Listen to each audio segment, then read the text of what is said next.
Bem-vindo ao 41º episódio do Let's Data Podcast, onde trazemos pessoas inteligentes e interessantes para conversar sobre ciência de dados, inteligência artificial e outras aleatoriedades da vida. Eu sou o Bernardo Lago e aqui comigo hoje está o Leon Solon. Fala, Leon. Pô, o Leon tá mudo. Eu estou mudo, então assim não tinha jeito, né? Então vamos começar nosso episódio. Esse episódio vai ser interessante, hein, Bernardo? Os convidados somos nós mesmos, a gente está falando que nós somos inteligentes, interessantes, hein? Depois tem que dizer que é interessante o pessoal que vai ouvir. Mas boa noite, boa tarde, bom dia. Hoje a gente vai falar sobre um assunto super legal que muita gente tem essa dor, mesmo quem já está na carreira há algum tempo, mas como a gente tem muitos alunos, muitas alunas no Instagram, em todos os lugares, o pessoal pergunta muito sobre isso. Eu acho que vai ser um tema bem interessante para tudo que é profissional de dados, não só cientista, né? Acho que é uma dor que todo profissional de dados tem. Exatamente. Bom, e antes de falar um pouco sobre o novo formato, não, um novo formato, né? Um formato um pouquinho diferente do episódio de hoje, vamos primeiro aos avisos. Bom, caso esse seja o primeiro episódio que você está ouvindo, ou o segundo ou terceiro, a gente pede para você avaliar o nosso podcast com 5 estrelas para ajudar a gente a estar sempre, a comunidade a conhecer melhor o nosso trabalho e deixa sempre a gente mais motivado ainda para continuar produzindo o podcast. E você pode escutar o nosso podcast nos principais players de podcast e no YouTube. Lembrando também que as referências comentadas no episódio, como livros, pessoas, links, vão ser disponibilizadas num post no nosso Medium. E hoje é um episódio piloto, tá aqui eu e o Leon, em que nós não vamos ter convidados, mas vamos abordar aqui entre nós, do Let's Data, alguns assuntos em vogas ou que achamos importante e que vai na discussão. E o tema do episódio hoje é como saber se estou pronto para uma vaga de dados.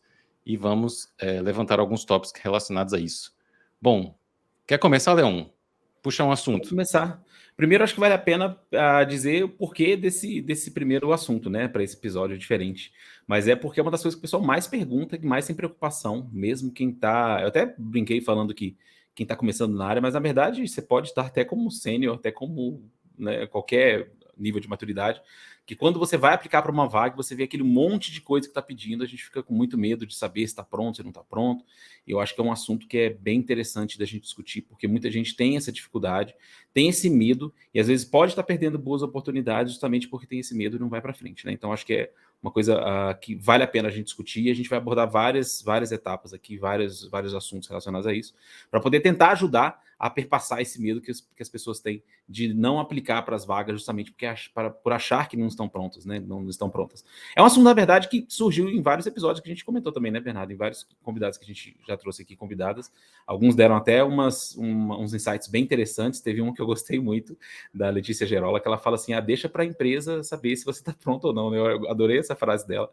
Eu acho que vai ser meio que o tema central aqui do nosso episódio. Mas uma coisa que eu queria começar a conversar era sobre a maturidade das empresas, a maturidade de dados das empresas. Né? A gente sabe bem que nos Estados Unidos, na Europa, né, onde o Bernardo está aí, né, chique, a gente que está aqui mais pobrinho aqui do lado de cá, o nível de maturidade das empresas não é tão grande assim. Então, muitas vezes, quando a empresa vai abrir a vaga, ela parece estar fazendo um edital de concurso, né? Ela sai varrendo um monte de coisa, às vezes por não ter muita noção do que se precisa dentro da empresa. Né? Então, tem que tomar muito cuidado, porque às vezes o nível de maturidade da empresa vai dizer se ela sabe bem o que ela quer ou o que ela não quer. É óbvio que esse não vai deixar de aplicar por conta disso, vai e aplica.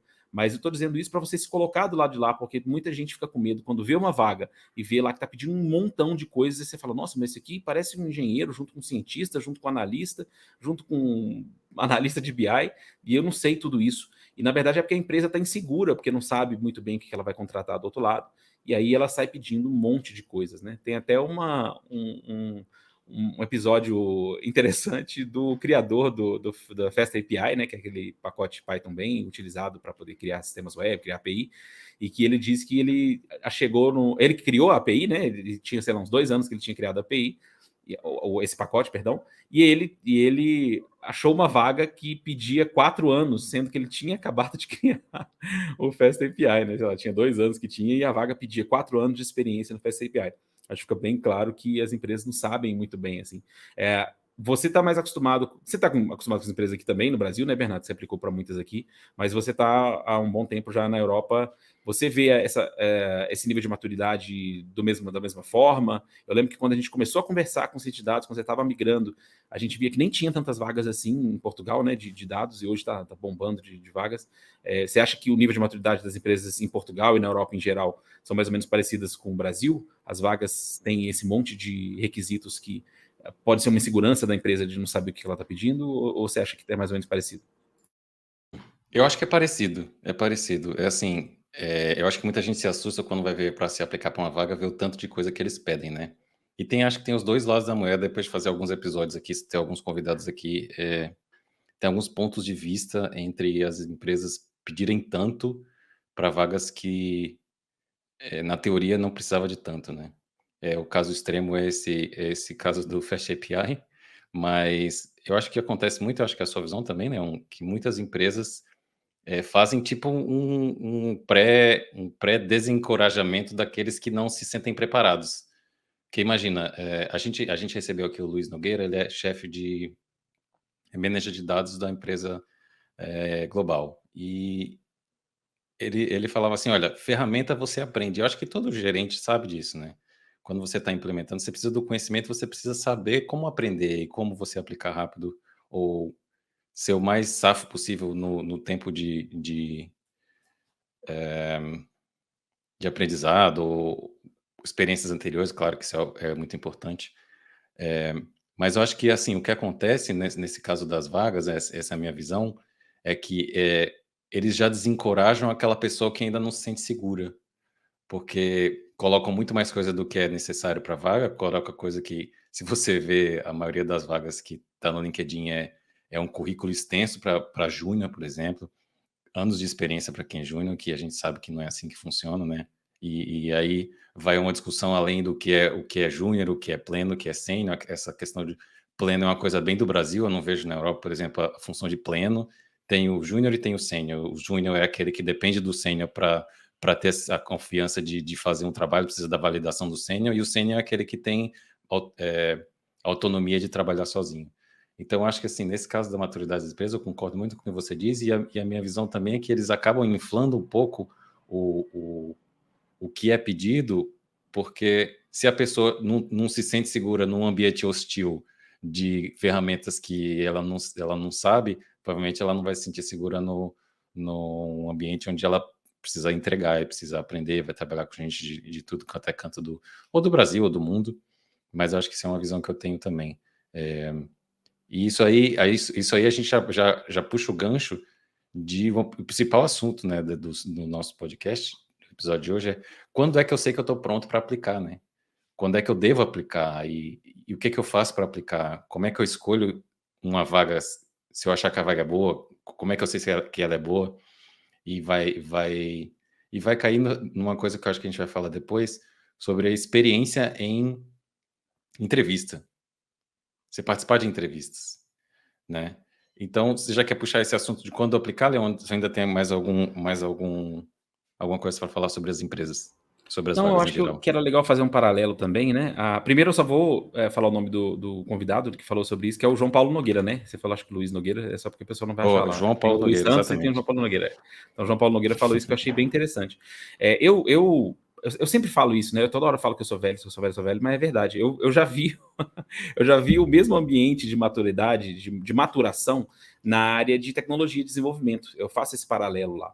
Então, por exemplo, eu acho que eu falei isso até no último episódio, que é o seguinte: há 20 anos atrás, quando eu comecei, meu Deus, entreguei a idade, há 20 anos atrás, quando eu comecei a trabalhar com desenvolvimento, as primeiras empresas que eu trabalhei, os meus estágios que eu fiz, você fazia absolutamente tudo, tudo. Você fazia desde a modelagem do banco de dados até o front-end, que não tinha esse nome na época, né? Não existia front-end, tinha lá o webmaster, sei lá, tinha um negócio assim.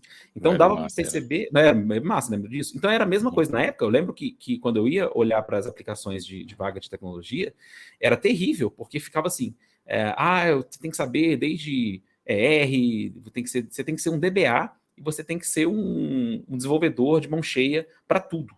Então dava para perceber que o nível de maturidade na época era muito diferente, né? E hoje em dia está muito mais especializado, mesmo no Brasil. Empresinha pequenininha já sabe o que é um front-end, já sabe o que é um full stack, já sabe o que é um back-end. Eu acho que na área de dados, como é uma área ainda muito nova, eu sei que muita gente sabe, muita gente fala que análise de dados, ciência de dados já era feita há muitos anos, mesmo sem ter esse nome, mas o nível de maturidade mesmo para poder você ter a divisão de tarefas, até para você ter poder computacional de trabalhar com dados, ainda está em andamento, né? Tanto que quando eu fui fazer um curso da Udacity, o Nano Degree da Udacity, que eu gosto bastante, né, dos Nano Degrees da Udacity, infelizmente tá um pouquinho inacessível, porque está muito caro em dólar, mas quando estava aqui no Brasil dava para fazer. Quando eu fiz, se chamava Machine Learning Engineer. E na época era igualzinho ciência de dados. Não tinha muito a parte de MLOps, não tinha nada. Sendo que eu fiz há uns 6 anos atrás, eu acho, mais ou menos isso, e hoje, Machine Learning Engineer já é outra coisa totalmente diferente. O próprio Nano Degree deles de Machine Learning Engineer lá é muito mais voltado para MLOps, que é, quem não sabe o que é MLOps, né? É você colocar os modelos em produção. Então, você vê, tão pouco tempo, já mudou até nomenclaturas. A gente vê que tem outros cargos também que nem existiam antes, que é o Business Analytics, por exemplo, que nem existia há pouco tempo atrás. Então, acho que esse nível de maturidade ainda está acontecendo. Então, o que isso tem a ver com o assunto? Tem a ver com o assunto que a empresa não sabe nem se ela quer um engenheiro de dados, um cientista de dados, um analista, que dirá o que ela sabe, o que ela precisa. Então, às vezes, ela coloca bastante coisa lá. E entrando no ponto central aí do episódio, que é quando aplicar, não tem uma regrinha clara, né? Mas, honestamente, o que eu respondo diretamente e pragmaticamente para os nossos alunos, né, lá na Jornada de Cientista de Dados, ou quem me pergunta no Instagram e no LinkedIn onde a gente está, eu falo assim, ó, você sabe 70%, 80% ali do que está, né? E você tem confiança que você consegue se virar, que aprender rápido, vai e aplica, né? Uma coisa que eu falo é o seguinte: quando você começa a aplicar, você fica com muito receio. Isso é engraçado e tem a ver com o que você falou, Bernardo, sobre você estar preparado para poder entrar em entrevistas. Às vezes, você vai precisar fazer umas 20, 30 entrevistas para conseguir uma primeira vaga. Então, se você demorar demais a começar a aplicar, você vai demorar a ter essa experiência de ter esse porque o pessoal vê muito como eu não estou preparado e só vou começar a aplicar quando estiver preparado. Isso aí é perigosíssimo, porque você vai se preparar enquanto você vai se aplicando. Então, se você aplica para alguém, faz uma entrevista, já ganhou experiência de uma entrevista. Você faz 5 entrevistas, você vai estar muito melhor em entrevista do que quando você estava lá atrás. Então, você começar desde cedo, sempre que você achar uma vaga. É óbvio que você começou agora, tem 2 anos de estudo, e você não vai aplicar para um staff, né, cientista de dados, né, ultra plus, obviamente. Mas se você perceber que você consegue aplicar para aquelas vagas, você vai chegar numa entrevista, manda ver, porque você vai ganhar experiência com isso. Tem um caso, eu falo um monte, você tá ferrado nesse episódio, né, Bernardo? Depois você vai ter que me cortar aí. Eu tenho vários amigos que eles me perguntaram justamente isso. Falei, Leão, você acha que eu começo a aplicar agora? Tem até um amigo meu que é do Canadá, e ele falou, não, Leão, acho que eu vou me preparar primeiro para depois eu ver como é que é a entrevista. Eu, não, cara, é o contrário. Você vai para a entrevista para você saber qual que é o seu gap. Então você usa a entrevista para poder saber o que está faltando em você no soft skills das entrevistas e o que você precisa saber de preencher. Então você tem que usar também. Você não pode se sentir só usado pelas empresas. Eu estou ali, né? Como é que se diz? Eu estou passivo e só recebendo. Na verdade, você tem que ser ativo e aproveitar das empresas também para poder você ganhar e se conhecer melhor, saber quais são os seus gaps, né? Não sei se você tem essa mesma impressão, Bernardo. Eu também acho que sim, e também não, tem aquela questão de cada vaga é uma vaga, né? Imagina que você é um cientista de dados trabalhando num banco. É diferente de um cientista de dados que trabalha num pesquisa de mercado, ou um cientista de dados que trabalha com marketing, ou um cientista de dados que trabalha com uma empresa pequena, ou uma startup. Depende da posição, depende da empresa que está te contratando. E às vezes você nem sabe com o que você quer trabalhar, né? E não só você vendo. Acho que uma coisa legal que dá para tirar de entrevistas é você entender mais ou menos como é o ambiente de trabalho, como é a filosofia da empresa. Mas também saber o que as empresas querem de você, o quanto que elas precisam entender, porque você também não é obrigado a aceitar qualquer vaga, né? Você pode, assim, no início, claro que é complicado, porque a gente precisa ganhar dinheiro, né? Mas chega uma altura que você pode começar a escolher qual tipo de projeto que você quer participar e qual o tipo de empresa que você quer trabalhar, qual tipo de filosofia. É uma empresa que te deixa mais independente, que te dá mais liberdade de horário, ou é uma empresa que é mais focada naquela metodologia de estar sempre te acompanhando, estar ali um grupo trabalhando junto. Então depende muito do produto final da empresa, depende muito do do que a empresa entrega. Isso aí está relacionado com a experiência em entrevistas. Você não consegue conhecer as empresas, assim, dá para conhecer também, conversando com pessoas, é claro, LinkedIn. Se você for um cientista de dados e falar com outros cientistas de dados, acho que 80% dos cientistas de dados vão te responder e vão interagir com você. E fica uma dica aí também, né? Quiser conhecer a empresa, vai lá no LinkedIn, procura a empresa, procura quem trabalha lá, vê a posição parecida com a sua e pergunta, então, o que você acha do ambiente de trabalho aí, o que vocês têm aplicado, como é qual o equipamento que a empresa disponibiliza, até isso é importante saber também, né? Porque imagina, você vai trabalhar e a empresa não tem um computador bom e fica aquele desespero de não conseguir rodar modelo e tal, não conseguir fazer uma modelagem boa. Mas eu acho que relacionando um pouco com a minha experiência, que como eu migrei para a área há pouco tempo, mais ou menos 2 anos, eu apliquei para várias entrevistas até eu descobrir mais ou menos o tipo de trabalho que eu queria ter e é um ambiente de trabalho para quem não vem de TI é um pouco diferente, porque tem uma cobrança diferente, você precisa entregar, você precisa ser autônomo em descobrir como resolver problema, né? Não tem uma cartilha muito grande. A nossa cartilha é o Stack Overflow, né? Então, eu acho que isso tudo está relacionado, né? Você falou várias coisas interessantes aí que vão me remontando a algumas coisas, né? Uma delas que parece ser bobagem, você falou da história do equipamento, e a gente nem combinou disso, porque eu acho que eu nunca te contei essa história, e eu não posso nem contar inteira, porque senão a pessoa vai ser. Eu vou entregar a pessoa, né? Mas eu tenho um amigo, ele vai saber na hora que estiver ouvindo isso, que simplesmente ele não tinha condição de trabalhar porque a empresa deu um computador tão chulé para ele que não dava para ele trabalhar. É surreal isso, sim. Ele teve que fazer algumas coisas na nuvem lá e pedir permissão para poder colocar na nuvem, porque o computador pessoal dele não funcionava. É óbvio que quando a empresa trabalha toda na nuvem, não tem problema, né? Dá qualquer casca lá que acessa a internet, tá ótimo. Mas não era o caso, ele precisava rodar local. E é engraçado que eu Pois é. nunca achei que isso fosse ser problema na minha vida, assim, porque a gente vê tanto aquela história, né? Que o pessoal coloca lá quando entra numa vaga legal de empresas, mas normalmente empresa grande, Mercado Livre, Hotmart, Boticário, empresas grandes, você vai ganhar lá um computadorzão e tudo. Mas essa não era uma empresa muito pequenininha, não, e foi engraçado essa história do computador. Achei massa você ter falado isso, justamente para isso, né? Mas uma coisa que você falou também, cara, que eu achei interessante, principalmente para poder treinar, né? A parte de treinar a entrevista, muita gente também acha que tem que ficar parado e falar, Leon, mas eu já apliquei para 5, 6 vagas e não fui chamado para entrevista. Não espera, não. Treina com um amigo, principalmente se for em inglês, né? Se for em português, mesmo assim treina para poder saber quais são os tipos de vaga. Pega um amigo ali que é duro, né? Um amigo ali que é duro do outro lado na queda, para poder fazer esse tipo de coisa. É uma coisa que a gente incentiva até nos nossos alunos lá na jornada também, né? Para poder fazer esse treinamento.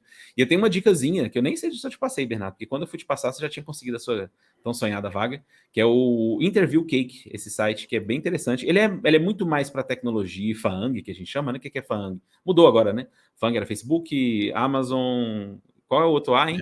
Esqueci. Netflix, É o Netflix, Airbnb? Google. Não lembro, não.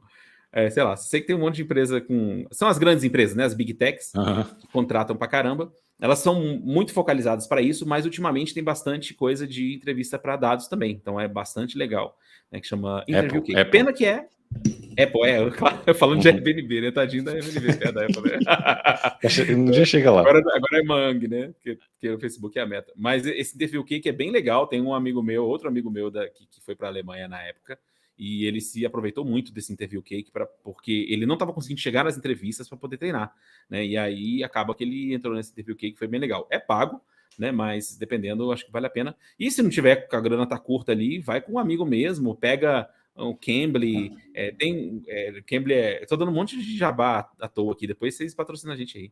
Cambly é aquele de inglês, né? Tem gente do outro lado lá que é nativo, então você pode treinar também entrevista. Então, essa parte de entrevista eu acho que é bem importante. Mas, assim, para poder fechar esse assunto, eu acho que fica bem claro que tem que virar aí a chave, né? Não eu não estou pronto, então não vou aplicar. É aplicar até estar pronto.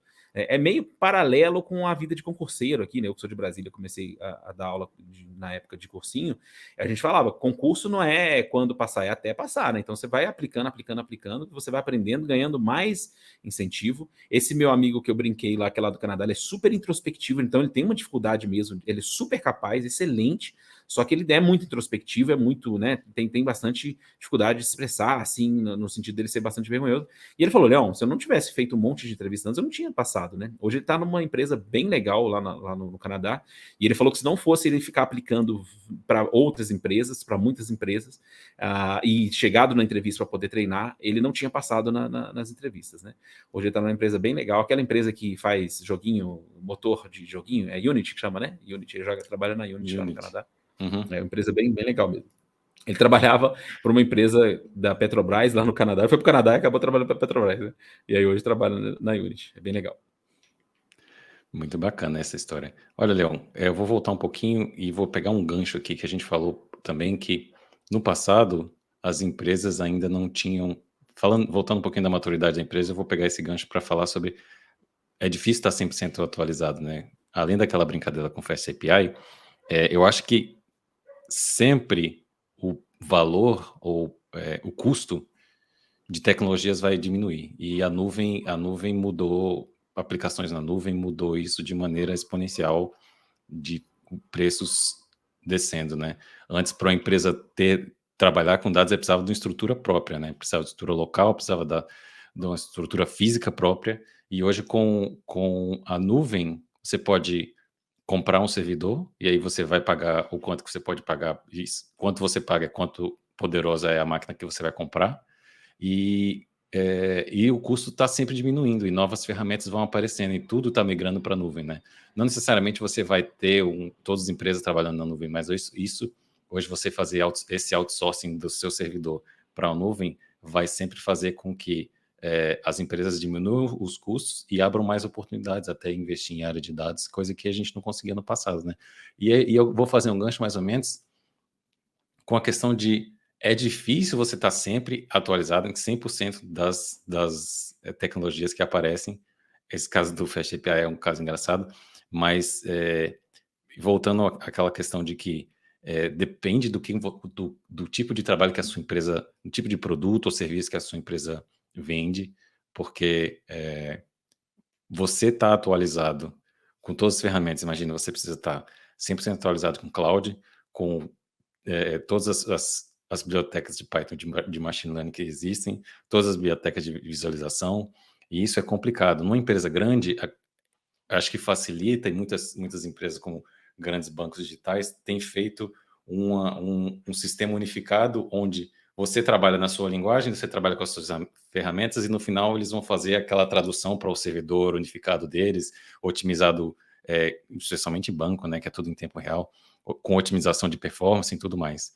Mas é difícil você tá sempre atualizado nas ferramentas que você precisa conhecer e dominar para poder se aplicar nas vagas, né, não? Isso é importante falar, porque, mais uma vez, para poder tirar aquele estigma de que você nunca está pronto. Na verdade, a gente nunca vai estar pronto mesmo, porque surge coisas o tempo todo. Eu fico com pena, por exemplo, quem trabalha com LLM. É todo dia. É impressionante como é todo dia. Estou começando a estudar bastante aquela história de você conseguir fazer fine tuning, né, utilizando menos recursos de GPU, que é o LoRa, que são aplicações que surgiram. Aí você fala, a aplicação surgiu de quando? Acho que o paper é de março desse ano, de 2023, você que está ouvindo aí, né?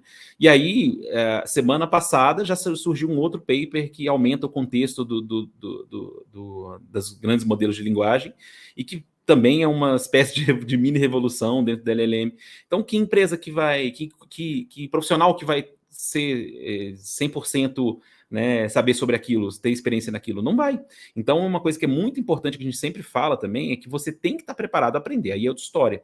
E é um posicionamento, né, a gente viu isso muito da Camila Ramos, no nosso episódio também que a gente teve com ela, que é muito bom sobre esse assunto, que ela fala o seguinte, ela fala assim, cara, você tenta demonstrar que você sabe aprender também. Então, se você demonstrar que você vai se virar, você vai estudar, você está preparado para poder estar sempre antenado e buscando as melhores soluções para poder resolver os problemas de negócio, você vai ganhar muitos pontos na hora de uma entrevista, por exemplo. Não é porque você não sabe, né? Então, não saber tudo é o normal, é isso que eu quero dizer, né? Então, não saber, você saber tudo é porque ou a empresa está com ferramenta muito antiga, ou porque ela ainda não sabe o que que ela quer da vida. Então, é muito difícil você estar 100%. Então, é mais um motivo para você aplicar mesmo, não é aplicar só quando você sabe 20%, né, das coisas, óbvio, mas se você já sabe ali 70%, 80%, sempre vai ter alguma coisinha nova que a gente não vai estar sabendo. Se pedisse para mim Kelora até mês passado, eu não sabia o que que era. Tem que chegar para a empresa e falar, não, beleza, vamos dar uma olhada e aplicar, né, porque isso aí fica muito claro. Isso tirando ferramenta, hein, falando só de técnicas. E de ferramentas, pior ainda, você vê tanto. Eu fico com pena dos engenheiros de dados, por exemplo, né, que tem Databricks, DBT, Snowflake, tem 1 milhão de coisas. Então, a área de dados, né, isso veio um pouquinho da área de tecnologia também, por mais que não seja tecnologia, a gente sabe que dados não é só tecnologia, é um pedacinho só, mas tecnologia sempre foi assim também, muda demais as coisas, e eu acho que tem que estar preparado para poder aprender. Tem que estar preparado para poder aprender e tá sempre, é o tal do lifelong learning, né, que você sabe que você vai estudar pro resto da vida. A gente não engana, não. Quem entra nessa área é uma área massa, é uma área que paga bem, uma área que tem demanda, mas é uma área que a gente vai estudar o resto da vida. Então tem que gostar de estudar, tem que gostar de aplicar. E isso é o lado bom disso, é que a gente nunca vai estar pronto e tem que aplicar mesmo. Então, mais um caso aí. Mas a gente sempre fala de aplicar para saber se está pronto ou não. E aqui dentro de casa a gente tem um caso bem interessante, né? Tem um senhor Bernardo Lago, por exemplo, que quando foi Eu começar mesmo. a aplicar, quando foi começar a aplicar para as vagas, acabou entrando numa vaga direto como sênior, né? Eu acho que você é um ótimo exemplo, é óbvio que é uma amostra, né, no universo gigantesco, mas eu acho que é legal a gente ter você dentro de casa que teve essa experiência, para você contar um pouquinho, Bernardo, como é que foi essa história de você, quando você começou a aplicar, você tinha esse receio também de não estar pronto, né? E o que que você fez para poder vencer isso, né? E eu quero só deixar claro, assim, para todo mundo, acho que todo mundo deve ter ali no âmago, eu mesmo, se eu falar, não, vou aplicar para uma vaga hoje, eu ia ficar com esse receio. Putz, será que eu estou pronto para essa vaga aí de staff lá no, sei lá, na onde uma empresa grande? Então, eu acho que é natural isso, e a gente tem que saber como transpor isso e não perder as oportunidades como você não perdeu. Exatamente. Eu posso contar mais ou menos um resumão de como é que foi a minha jornada para entrar na área de ciência de dados, principalmente na questão de entrevistas. Eu comecei logo cedo a aplicar para entrevistas. E quando eu consegui aplicar para posições, né? E assim, eu percebi que você precisa aplicar para conseguir a entrevista. Então, se você vê a posição e fala assim, pô, será que eu sei isso aqui? Não, aplica, porque quem vai escolher é quem está lá do outro lado. E quando eu consegui aparecer as primeiras entrevistas logo no começo, eu vi que eu não estava pronto. Eu vi que eu precisava de mais conhecimento e precisava estudar mais e precisava de mais experiência. Experiência, eu digo, mais conhecimento, aplicar mais, fazer mais projetos e mostrar que eu sabia, e coisa que eu não sabia mesmo. Então, eu achei que ainda estava muito cru. Foi quando eu resolvi estudar mais e focar mais. Então, acho que até isso me ajudou a me motivar mais. E eu pensei assim, em vez de pensar, pô, acho que essa profissão não é para mim. Eu fiz o contrário, eu falei assim, pô, não estou pronto, mas vou continuar me aplicando. E como era uma transição de carreira, no meu caso era uma transição, eu tinha ainda pus na minha cabeça, eu vou fazer essa transição, fiz um esquema de horário para estudo, e botei na minha cabeça que aquilo era uma prioridade da minha vida, ia ser alguns anos de mais, não vou dizer sacrifício, mas de mais aplicação.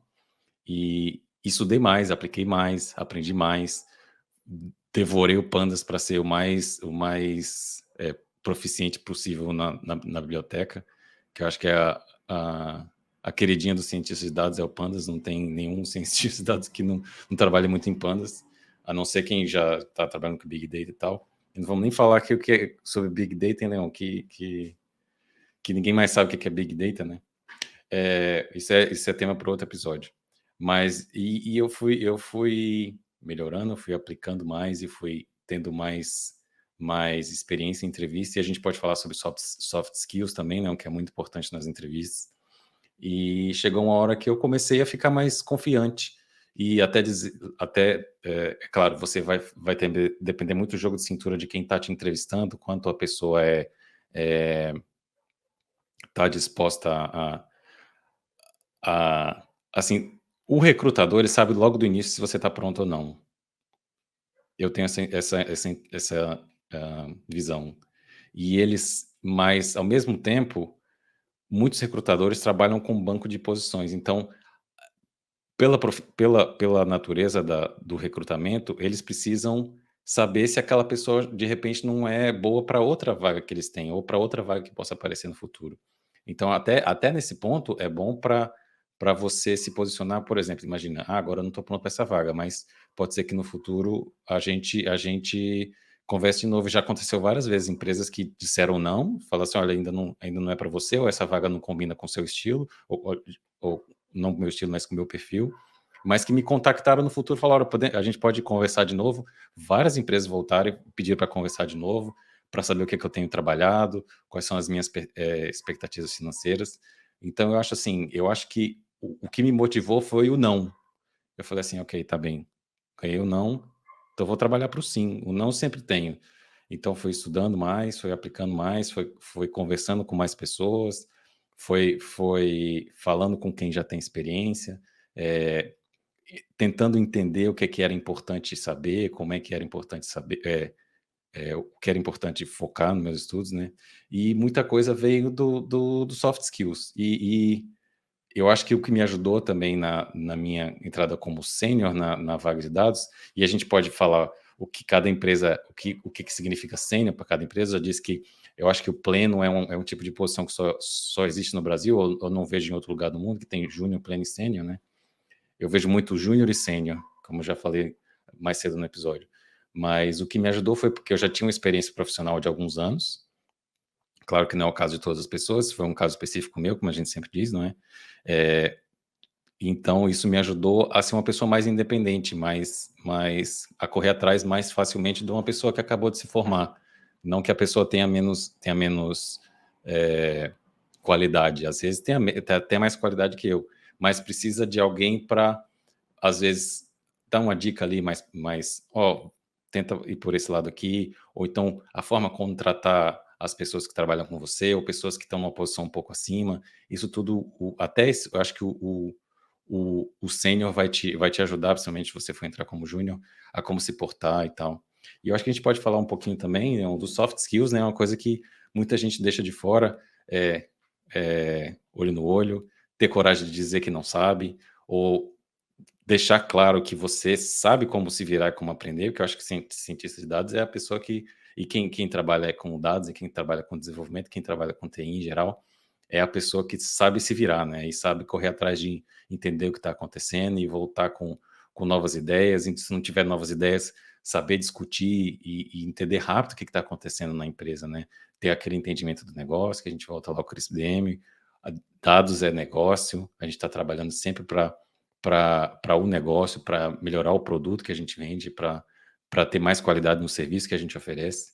Então, acho que isso é um ponto que eu acho que não é negligenciado para quem está no mercado de trabalho, mas são pontos que dá para trabalhar, dá para você desenvolver, por exemplo, a sua capacidade de oratória, fazer entrevistas que não sejam não entrevistas mesmo, mas um ambiente de entrevista com amigos. Se você não conhecer alguém que entrevista, que recrute, mas alguém que é um gerente, que é um amigo seu, não tem amigo, fala com o tio, fala com o avô, que com certeza tem muito mais experiência que você, já deve ter contratado alguém na vida dele. Se não contratou, já foi contratado. Então, tem alternativas de como você desenvolver aqueles soft skills. É o olho no olho, é falar na hora que tem que falar, ouvir na hora que tem que ouvir, falar de uma maneira calma. Por mais que a gente esteja nervoso, tentar falar assim. E uma coisa que funcionava muito comigo também, Leon, era no início da entrevista, se eu tivesse nervoso, eu falava assim, olha, eu estou um pouquinho nervoso. Você se incomoda? E muitas vezes o que eu ouvia da outra pessoa do outro lado falava assim, olha, eu também tô. O recrutador, Olha que porque ele massa. precisa, ele precisa entregar também. Ele é um funcionário da empresa, ele precisa contratar. Então, para ele tem que ser uma coisa que tem que encontrar rápido a pessoa que ocupa aquela posição, o mais rápido possível, com a melhor qualidade possível. Então, foi muito engraçado quando deu esse clique. Eu comecei a dizer quando eu estava nervoso, às vezes eu estava descontraído e tal, mas eu já ouvi de entrevistador. Eu também estou nervoso, mas está tudo bem, a gente consegue se virar aqui. E acaba que você cria laços profissionais com empresas e com pessoas que às vezes estão naquela empresa, mas vão para aquela outra empresa que é um pouquinho maior, que tem salários melhores. Lembra de você daquela entrevista que foi bacana, manter contato com as pessoas, reagir a posts no LinkedIn, tentar engajar, não é só dar aquele joinha, tentar fazer um comentário relevante. Se não conseguir, não faça, mas tenta sempre desenvolver esse tipo de skills. São várias dicasinhas pequenas que a gente pode fazer de uma maneira, não é simples, porque toma tempo. Tira 1 hora da sua semana, 2 horas da sua semana, 10 minutos por dia para ir lá no LinkedIn, reagir, conversar com as pessoas, saber então quais os projetos bacanas que você tem feito, pôr a sua cara no mundo para poder fazer essas conexões e desenvolver a sua capacidade de conversa, de engajar num assunto, principalmente para quem é júnior, que ainda está começando as primeiras entrevistas, um pouco mais fácil, tem aquela pressão, primeiro emprego, às vezes é o primeiro emprego da pessoa e ela não, ou é a primeira vaga na área e quer começar logo, mas ainda não tá claro que ela está pronta, ou ela mesmo não se sente pronta, por mais que esteja. Então, são várias coisinhas que a gente pode tratar e desenvolver. É bem legal, você falou de 2 coisas aí que eu nem achei que eu fosse comentar nesse episódio, que é de comunidade e de recrutamento, né. Eu vou começar com recrutamento, até porque vai ser meio polêmico, vai ter gente que vai ficar brava aí de me ouvir isso, eu tenho certeza disso. Mas é engraçado, cara, que muita gente tem uma reação muito grande, muito forte por ouvir não, né. A gente vai ouvir não um monte de vezes, para 60, 70, 80 aplicações a gente consegue uma vaga boa. Então você vai ter 80 nãos para uma vaga top. Então tem que estar preparado para isso e se colocar no lugar do recrutador também. Por que eu estou falando isso? Porque eu vejo muita gente atacando, sabe, a posição de recrutador, dizendo: "Pô, os caras não entendem nada de tecnologia, não sabem nem o que estavam me perguntando". Eu acho que tem que ter um pouco de empatia dos 2 lados, do mesmo jeito que, né, que a gente fica, igual você falou, achei massa esse negócio de você falar: "Pô, tô nervoso", e o recrutador, né, o recrutador falou que estava também. Então isso demonstra até empatia, assim, de você saber que os 2 estão trabalhando ali, né, eu estou trabalhando para poder tentar conseguir uma vaga e ele está trabalhando para poder tentar, posicionar. Eu acho que quando você, né, coloca esse nivelamento de expectativas, eu acho que a interação é muito melhor. E é engraçado, que eu não sei se é porque eu dei muita sorte, mas por mais que eu esteja numa posição, né, que eu já estou com um bom salário, num bom cargo, eu participo de processos seletivos ainda, né? Sempre eu não vou atrás de nada, mas sempre que vem atrás de mim eu gosto de participar, sempre sendo transparente, né? Falando assim: olha, eu acho que vocês não vão conseguir me tirar daqui, mas vamos lá, né? E aí a gente participa. Mas por que eu estou dizendo isso? Eu não sei se eu Uhum. dei sorte, mas eu sempre conversei muito com os recrutadores, e na maioria das vezes, todos eles, né, assim, sei lá, 90% dos recrutadores ainda conversam comigo até hoje. Assim, fala assim: ah, Leon, você sabe se tem uma vaga para isso, sabe se tem uma vaga para aquilo, eu indico as pessoas. Então, assim, você ter esse tipo de networking é interessante. O pessoal tem muita preocupação com esse negócio de QI. Ah, é porque QI. Não tem um concurso para entrar numa vaga, sabe? Então, essa parte do QI, ela tem que desmistificar de achar que é uma coisa pejorativa. Na verdade, o QI é uma pessoa que você teve empatia com ela, você entregou alguma coisa em troca. Então, por exemplo, eu entreguei várias pessoas que eu sei que eram capazes para vagas para o recrutador. Isso eu estou entregando um valor para esse recrutador. Então é um networking que muito provavelmente, se eu precisasse de uma vaga, ele ia me indicar para a vaga. Entendeu? E esse QI é pejorativo? Não é, porque a gente está trabalhando reciprocamente, e obviamente que você tem que ter os requisitos técnicos, você tem que ter, isso é óbvio, ninguém vai contratar ninguém porque é amigo e não sabe nada, isso é muito claro para mim. Então, esse tipo de network é importante. Então, eu tenho muita preocupação, porque eu me sinto velho o suficiente para poder como é que chama? Dar conselho de vida, né, para esse pessoal que está começando a carreira agora. Mas não entre nessa esparrela de ficar brigando, de ficar com muita bravo com recrutador, ou ficar bravo com empresas de recrutamento, porque você vai ter que entrar por meio deles, assim, né? Muitas das vezes vai ser desse jeito. Não estou dizendo que é para poder se acostumar com coisa chata, coisa ruim. Tem recrutador ruim também, óbvio. Você não vai ficar aceitando qualquer coisa. Mas se coloque num posicionamento de que tem uma boa fé do outro lado, entenda a pessoa do outro lado, que vai ser muito melhor para você. E não estou dizendo para poder ser só bonzinho, entre aspas. É porque você vai ter mais vantagem em entrar numa vaga se você entender melhor como funciona do outro lado, né? Você vê que o tanto que foi legal o nosso episódio com a Camila Ramos, né, que é recrutadora de sênior, e você percebe que, pô, dá vontade de ser amiga da pessoa, né? Ela dá para perceber que ela quer o bem das pessoas, ela faz aquilo porque ela gosta, e eu acho que a grande maioria dos recrutadores sênior são dessa forma também. Então tem que tomar muito cuidado, porque senão esse atrito, ele não vai gerar muita coisa. Eu sou muito pragmático no sentido de que eu brigo aquilo que eu sei que eu vou ter algo em troca. Aí tem que brigar mesmo, né? Eu vou ter algo em troca, eu vou melhorar, vou. Agora, se você brigar excessivamente desse jeito, você vai acabar perdendo oportunidades, e às vezes é uma falta de empatia mesmo, porque a pessoa também está trabalhando lá do outro lado, né? Então, eu acho que é bem importante, porque eu vejo demais, vejo o pessoal reclamando, não vou nem falar o nome das empresas aqui, mas o pessoal vive xingando algumas empresas aí de recrutamento, né, que às vezes é meio chato, mas tem 50 etapas no processo seletivo, mas infelizmente é como as coisas são, e a gente tem que aprender a seguir as regras do jogo nesse sentido de estar preparado para isso, né? O que você acha, Bernardo? Leon, só antes de continuar, vamos explicar para quem, principalmente quem é mais jovem, não está ainda no mercado de trabalho, o que é o QI, né? Ah, pronto. É verdade. É o quem indica, Tem né? gente, Ao invés de ser quem o. indica, Ao invés de ser não o é QI, não é o o coeficiente coeficiente de de inteligência, inteligência, né? Mas é o quem indica. Isso é o quem tem, indica. tem esse tipo de coisa. E assim, aí emendando para a comunidade, né? Por que é importante você estar em comunidade? Porque é uma troca também.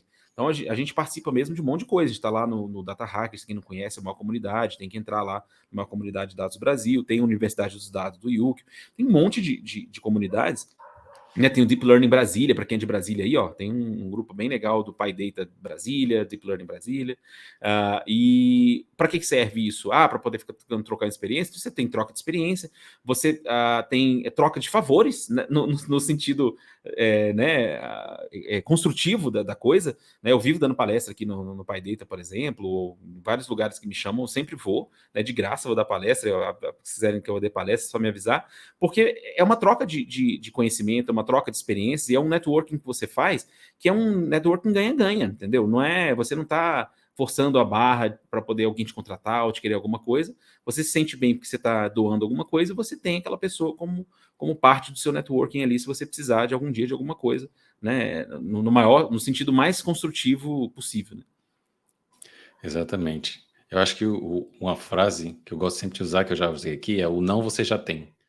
Então, tenta falar com alguém, manda uma mensagem e se você tiver o sim, tiver uma resposta da pessoa, qualquer insight que você tire lá já vai ser bom. E quem tem mais experiência, e é tanta vaga diferente, é tanta aplicação diferente em ciência de dados, na área de dados em geral. Cada pessoa tem uma carreira diferente, é tão vasto, é tão empolgante de você poder trabalhar com várias coisas diferentes, né? Então, eu acho que vale a pena você falar com quem já conhece e quem já tem mais experiência e tem mais experiência.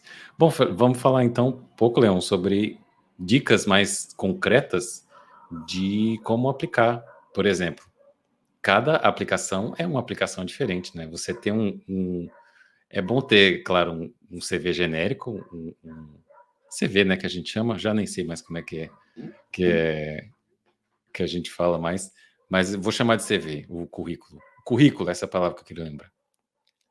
Você precisa ter um currículo genérico, mas você precisa também ter um currículo personalizado, idealmente, para cada vaga que você vai aplicar, né? Com uma cover letterzinha. Para quem não sabe que a cover letter é uma carta de apresentação, não necessariamente todas as vagas têm isso, mas geralmente eu tenho visto que quase todas eles estão pedindo, que é um parágrafo ou dois contando um pouco da sua história, o que você quer na sua carreira, como é que você chegou até ali, o que você sabe, não só a sua experiência profissional, que você pode listar tudo isso em uma forma de tabela, experiência profissional, os projetos bacanas que você trabalhou, ou o que você já aprendeu, o que você quer aprender.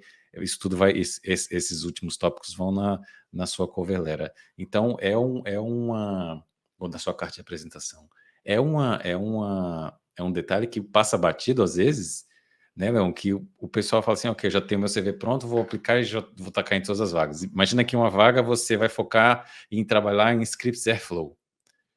Outra vaga você vai ser mais MLOps e vai implementar modelos que já estão prontos, mas eles precisam de alguém que saiba de modelos para poder implementar. Então, depende da vaga, depende do que a vaga pede, né? Qual a sua posição Eu nesse assunto, acho. Leon? Agora é a hora de anotar tudo aí. Vou dar um monte de dica massa aqui, hein? Então vamos lá. Bora lá, já peguei Primeiro, meu isso aí caderno é. aqui, Leon. Esse aí é primeiro, perfeito. Até o currículo, hein, pessoal? Até o currículo. Não existe esse negócio de um currículo, não. Você vai ter, sei lá, uns 4, 5 currículos. E a gente conversou muito isso com a Camila lá também, que ela falou assim: eu demoro um mês para poder escrever o meu currículo ou o meu LinkedIn, né? Porque tem que ter esforço. Só que a gente tem algumas ferramentas que são legais, aí por isso que eu vou falar que o pessoal anotar. Por exemplo, para currículo, para que ficar construindo currículo do zero. Para que ficar construindo currículo de 50 páginas? Você tem um negócio que se chama Overleaf. Anota aí. Overleaf. Essa aí nem sei se você sabia, Bernardo. Você sabe do Overleaf, mas não sei se você sabe Overleaf, desses sim. Que tem os templates templates de prontos. currículos. Cara, O meu CV vem de lá, maravilhoso. Leão. Pronto, o meu também. Então, e a gente sem conversar, hein? Então, o Overleaf é... O que que é o Overleaf? É um sitezinho que você tem vários templates LaTeX, né? Que LaTeX é aquele... É tipo um negócio para poder escrever livro, né? Para poder diagramar livro. É uma linguagem de É diagramação super livro, artigo, é uma bonita, linguagem de diagramação. que é Para muito quem não conhecida conhece, em vez de programar um script, você programa o layout do documento ou qualquer que seja a apresentação, faz tudo. Isso, é diferente do Tudo que é Word, né? PDF, ele gera. Isso, o Word, você vai escrevendo, a versão final do que você já está vendo é o final, né? É o tal do what you see is what you get. Não é o que você está vendo, é o que você Exatamente. vai ter, né? E o LaTeX não. O LaTeX é uma linguagemzinha lá maluquinha, que se você fosse fazer ela do zero, você ia morrer, mas existe o Overleaf que tem trocentos templates lá para você escrever artigo acadêmico, para escrever, né, diagramar livro. Nosso livro, vamos dar uma dica, nosso livro lá, que está lá no site para poder baixar, para poder saber como se tornar um cientista de dados, foi feito no Overleaf, né? Mas tem vários templates de currículos que são bem legais. E o que eu acho massa desses templates de currículo lá é que ele consegue condensar muito, porque tem gente que coloca 5, 6 páginas de currículo, pelo amor de Deus. Quando você olha, né, um quádruplo Kaggle Grandmaster, que nem o Philip Singer, que eu nem sei se ele é ou não. O que é Kaggle Grandmaster, Leon? É aquele cara que participou de um monte de competições malucas lá no site de competições de data science, que é o Kaggle, e ganhou uma medalhinha lá porque ele é cabeçudo. Aqui no Brasil já temos Mário Filho, Gilberto Terix, o Eduardo, né, que são Kaggle Grandmasters, que são campeões lá. Se você olha o currículo, né, de um cara desse que está trabalhando lá na H2O, no exterior, e o cara tem uma página, o seu não vai ter 5, né? A gente tem que sandálias da humildade, né? Não pode ter 5. E o Overleaf ajuda muito nisso, porque ele condensa demais, fica bem arrumadinho ali. O meu tem lá uma paginazinha ali bonitinha, bem arrumadinha. Depois pode até botar meu currículo lá, para quem quiser espalhar meu currículo. Mas eu não tenho um Uma currículo página, só no quando eu máximo quero. 2, né, Leão? No máximo duas, no máximo duas. E aí você vai ter, né, várias coisas ali vai ter vários currículos para poder aplicar em cada coisa. E você tem a cover letter também, que nem o Bernardo falou, que é basicamente a carta de apresentação para aquela vaga específica. Então é muito específico. Você vai mandar os dois, você vai mandar o currículo, né? Eu fico falando do resume toda hora, porque normalmente eu estou acostumado a aplicar para freelance para fora, né? Então você tem o resume e você tem a cover letter. E para cover letter tem uma dica também fenomenal. As ferramentas estão aí para a gente usar, né, pessoal? Então vamos usar o chat GPT, minha gente. Como é que você vai fazer? Você vai já deixar o seu textinho de um parágrafo do seu currículo. Ah, eu sei Python, eu sei não sei o que, eu sei um monte de coisas e bota lá quantos anos você tem. Então você vai ter lá um parágrafo de coisas que você sabe. Você vai falar para o chat GPT. Agora você é um recrutador super experiente na área de tecnologia e dados. E essas são os meus conhecimentos e as minhas expertises.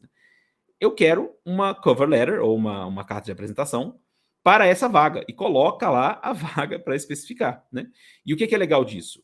Ele vai criar um texto para você que pode não ser o final, mas ele já te dá uma ideia interessante e você vai ter ali uma cover letter quase que automatizada para cada vaga.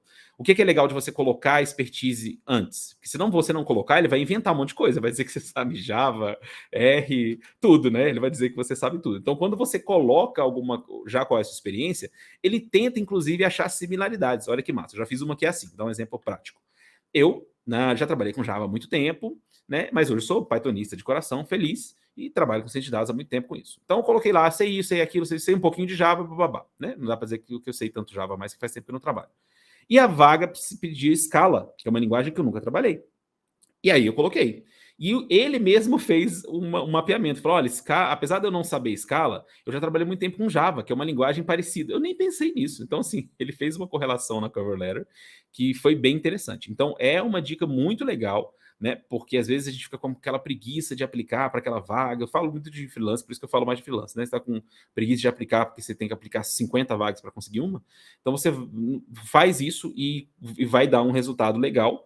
Né? É óbvio que não pode mentir. Isso aí a gente vai falar desde o início, né? Mas acho que é óbvio. Não pode mentir, né? De jeito nenhum, né, pessoal? Então, se você não sabe MLflow, não sei Airflow, não sei lá, TensorFlow, né? É tudo Flow, mas são coisas diferentes. Mas não minta. Não pode mentir. Não estou dizendo para mentir. Estou dizendo para você adequar os seus conhecimentos para aquela vaga. E aí o recrutador do outro lado vai falar: esse cara aqui ou essa moça aqui é muito boa. né? Só falta um pedacinho para ele ou para ela e vou seguir, porque eu percebi que funciona, né? Então, são duas dicasinhas aí, que é o currículo com o Overleaf e você usar o ChatGPT para cover letter. Óbvio que isso aí não basta também, parece que eu estou automatizando tudo. O que acontece na verdade, né, Bernardo? Nada na vida sem esforço chega. Então, se você sair aplicando que nem um doido sem ler as vagas, muito dificilmente você vai ser respondido. Se você perder um tempo, investir um tempo, não é perder, investir um tempinho para poder entender aquela vaga, entender aquela empresa e fazer uma cover letter, é totalmente diferente, é só se colocar do outro lado. Se você vai ver uma coisa pasteurizada, você vai fazer uma coisa que alguém realmente escreveu para poder tentar entrar. Então, eu acho que isso é essencial. Exatamente. E é você dar valor àquela vaga, né? Mostrar que, olha, posso não ser o cara que tem 300 habilidades que você está pedindo aqui, mas eu sei isso, isso, isso. Eu venho desse background, já trabalhei com isso, isso e isso. Gosto muito de fazer esse tipo de trabalho. Pode até colocar coisas mais pessoais, por exemplo, esportes que você gosta, o que você faz no seu tempo livre, hobby, para a pessoa entender o tipo de pessoa que você é. Que imagina a empresa é uma empresa mais jovem, prefere pessoas mais ativas, de esportes e tal, que é a vibe da empresa, ou então pessoas mais sérias, porque às vezes vai lidar com clientes mais velhos, mais sérios, então até isso conta na hora de você escrever a sua coveleira, né? Então é sempre você. Primeira coisa que você falou, Leão, isso é sempre o top de top. Nunca mentir, nunca dizer que você sabe coisa que você não sabe. Isso não se faz, isso é antiético, isso é errado, isso aí eu diria que é até um crime, porque você tá dizendo que você sabe fazer coisa que você não sabe. Tenta relacionar com o que você está fazendo. O ChatGPT é muito bom para isso, para te ajudar a ter uma ideia do que escrever. E eu daria a sugestão ainda melhor. Pede dá esse prompt lá no ChatGPT, lê o texto e agora pensa, ok, como é que eu poria essas ideias da minha maneira de escrever? Porque o ChatGPT vai ser padrão para todo mundo e vai ter muita gente que está fazendo isso. E aí vai estar esse padrão e falar assim, o recrutador vai olhar e falar assim, mais um que fez um ChatGPT. Então, você ter esse tipo de coisa mais pessoal, tentar fazer uma coisa mais, pôr uma piadinha ali sem graça no meio, só para quebrar o gelo e mostrar que você é uma pessoa descolada, né, Leão? Então vamos antes do. Já tá dando quase o tempo do episódio, e tem um assunto ainda que a gente quer tratar, que é como ganhar experiência sem ter aquele primeiro trabalho na área. A pessoa que migrou, a pessoa que começou já a carreira em dados. Como é que ela faz, Leon, para a pessoa que, ok, eu já tenho conhecimento, eu não consegui ainda a minha primeira vaga, estou aplicando, mas eles estão pedindo experiência que eu não tenho. Tem um truquezinho aí, não tem, Leão? Como é que é? Conta pra gente o Esse segredo. truquezinho, esse aí foi que nem quando eu jogava vôlei, aquela levantada perfeita, hein? Vou cortar feio aqui Levantada agora, que perfeita. eu adoro, ó.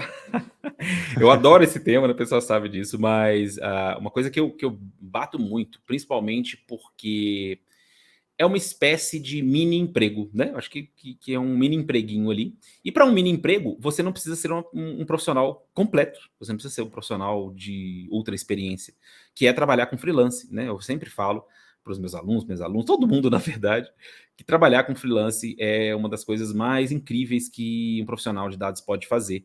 E mesmo, olha que isso é polêmico demais, hein? Mesmo para quem já tem um emprego formal, que nem eu mesmo tenho um emprego formal, meu emprego tá lá lindo, maravilhoso, adoro meu emprego, tô lá trabalhando. E no seu tempinho de vago ali, Leon, pelo amor de Deus, eu gosto de sair, gosto de ir pra piscina, não tem problema nenhum, fique com a sua família. Mas sempre que tiver algum tempinho, ou até aquela semaninha ali de férias que você tem um diazinho, tenta avaliar você fazer freelance, porque você. E principalmente porque não tem emprego, aí é obrigatório, no meu caso, né? Você vai continuar aplicando para suas vagas, vai continuar aplicando. Tudo que a gente falou no episódio até agora vale. Mas sobra aquele tempinho, vá se dedicar a trabalhar com freelance por vários motivos. Você não precisa estar completo. Bernardo falou o quê? Que ele começou a ser sinistrão, eu ia falar um palavrãozinho aqui, quase escapou, em pandas, você vai destruir em pandas. Isso é uma coisa muito boa, por mais que tenha chat GPT, mais que tenha coisas automatizadas, se você souber pandas muito bem e manipular dados muito bem, você consegue freelance. Olha que massa. Então você não precisa, Leon, nem sei nem Scikit-learn, você nunca nem fez um modelo preditivo e você já consegue fazer um freelance. É óbvio que quanto mais simples aquilo que você conhece, mais gente vai ter concorrendo normal, né? Mas é totalmente possível. Então o que é legal de você já ganhar experiência? Mesmo se você não consegue, qual que é a minha dica? Mais uma dica prática. Chegou lá no site de freelance, codementor.io, Upwork, Workana, qualquer lugar, mesmo se você não conseguir aquela vaga, se tiver a descrição suficiente, vai e faz. De graça, Leon, de graça. Mesmo se ele não me contratar, mesmo se você não contratar. O que você vai ganhar com isso? Você vai ganhar destreza, porque você vai ter feito um trabalho. Você vai ganhar confiança, porque no próximo freelance que for parecido com aquele, você sabe que você sabe fazer. E mais ainda, você vai ganhar uma vantagem muito grande, porque você já vai dizer para aquele seu cliente ou para aquela sua cliente que você já faz aquilo, você já fez aquilo, e você pode até fazer adiantado para ela. Com isso, você ganha experiência e você vai estar muito mais pronto para aprender coisas novas. O que eu acho massa de freelance? É que você aprende muita coisa em pouco tempo. Porque é tudo pequenininho. Você vai fazer um negócio ali em 2 dias, um negócio em 3 dias, um negócio em 1 semana, no máximo 1 mês. É difícil ter freelance que você tenha que trabalhar muito tempo. Então você ganha uma experiência muito rápido e aí você fica muito mais confiante quando você vai conseguir a sua vaga formal, né? Então, procure freelance, porque tem que ter um episódio só de freelance, obviamente, né? Porque eu falo pra caramba. A gente vai fazer um episódio só de freelance. É uma dica que... E o que isso tem a ver com o episódio, né? Para poder amarrar. É justamente você saber que você está pronto para você aprender rápido. Isso é muito legal. Então, na hora que você chega, você faz lá 5, 10, 15 freelance, mesmo sem conseguir a primeira vaga, você chega na frente do recrutador e ele te pergunta se você aprende rápido, se você se vira, você vai ter uma confiança muito grande de saber que você se vira, né? Então, e você vai aprender coisas novas. Então, para a nossa área, eu acho que é essencial, porque você cria 10, 15 vidas, né, de experiência. E tem um paperzinho final, né, que eu vou ter que falar depois lá no outro episódio, que mostra, eu até esqueci o nome do paper, depois eu posso colocar aí na programação, mas ele mostra que um side hustle, né, que é aquela história que você faz ali, o trabalhinho que você faz ali no fim de semana, ou você faz fora do seu trabalho, ele ajuda muito no seu próprio trabalho. Então isso para quem quem é empregado, você está aprendendo coisas novas que você consegue aplicar no trabalho que você está e acaba melhorando lá também, né? Então só tem ganho, só tem vantagens. Exatamente, Leão. E pegando o gancho, o freelance ainda é incrível porque, imagina, você não tem nenhum projeto no seu portfólio. Tem, por exemplo, no nosso caso, na nossa jornada, você já sai da jornada que o nosso curso, na jornada Cientista de Dados, já com 7 projetos práticos. E está sempre aumentando, né? Mas imagina que você quer ainda mais coisa. Mesmo que você não consiga aquele trabalho de freelance, você pode pegar aquela ideia e aplicar e fazer um novo projeto, né? Então, você ainda enriquece o seu currículo, o seu CV, e com uma ideia que às vezes você nem pensaria que você podia implementar ou fazer. Melhor ainda, né, Bernardo? Na verdade, você vai estar implementando alguma coisa que alguém de verdade precisou. E não é uma coisa que você inventou da sua cabeça, não é um vídeo no YouTube que você pegou e implementou. É, na verdade, alguma coisa que alguém precisou e você fez e colocou no seu portfólio. Então, qual que é a chance de ter mais um monte de outras pessoas, de ter um monte de outros recrutadores, de olhar, nossa, ele fez uma coisa aqui que seria interessante para a nossa empresa. Então, é um filtro bem interessante. Pois é. Bom, então fechou, né, Leão? Vou chamar o encerramento. Pode chamar. Gostei do episódio, hein? Se deixar, eu Foi falava muito aqui mais 2 bacana. horas. Pois é bom, como a gente disse, esse é um formato novo que a gente está experimentando, que às vezes é complicado como é uma gravação ao vivo, é complicado de ter a gente gosta de fazer ao vivo, né, porque tem a participação lá online, a gente resolveu fazer um episódio gravado e testar, ver se funciona, se tem uma boa receptividade. Bom, então é isso, pessoal, os nossos recadinhos finais, lembrando que nós temos um e-book sobre a carreira de ciência de dados, onde a gente responde 3 perguntinhas: o que é ciência de dados, o que aprender para se tornar um cientista de dados, como é o mercado de trabalho para os cientistas de dados, e você pode fazer o download gratuito no nosso site, o letsdata.ai, o famoso letsdata.ai.